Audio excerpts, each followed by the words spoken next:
हिंदू धर्म में कई संप्रदाय हैं, जिसमें से एक संप्रदाय है स्वामीनारायण संप्रदाय।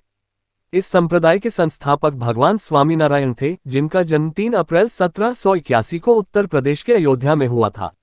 स्वामीनारायण जी को सहजानंद स्वामी के नाम से भी जाना जाता है। उनके पिता श्री हरिप्रसाद व माता भक्ति देवी ने उनका नाम घनश्याम रखा था। भगवान स्वामीनारायण के बारे में कहा जाता है कि इनके पैर में कमल का चिन्ह देखकर ज्योतिषियों ने कह दिया कि ये बालक लाखों लोगों के जीवन को सही दिशा देगा। कम उम्र में ही शुरू कर दिया था शास्त्रों का अध्ययन।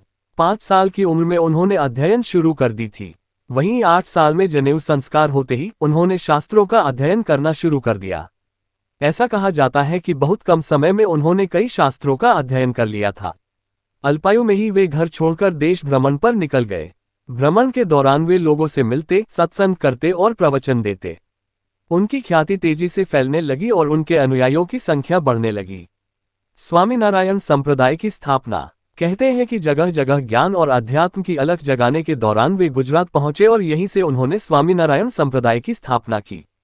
स्वामीनारायण संप्रदाय और इस संप्रदाय के अनुयायियों के जरिए उन्होंने समाज में फैली कई कुरीतियों को दूर करने में अपना योगदान दिया। उन्होंने विभिन्न प्राकृतिक आपदाओं में राहत कार्य भी चलाए। स्वामीनारायण के इस सेवाभाव के कारण ही लोग उन्हें भगवान का अवतार मानने लगे।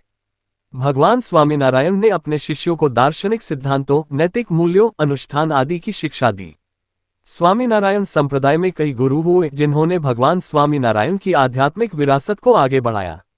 वहीं भगवान स्वामीनारायण के तीसरे आध्यात्मिक उत्तराधिकारी शास्त्री जी महाराज ने 1907 में बीएपीएस स्वामीनारायण संस्था की स्थापना की, जिसके द्वारा दुनिया भर में कई मंदिर बनाए गए। इस संस्था ने दुनिया भर में 1200 से ज्यादा हिंदू मंदिर बनाए हैं।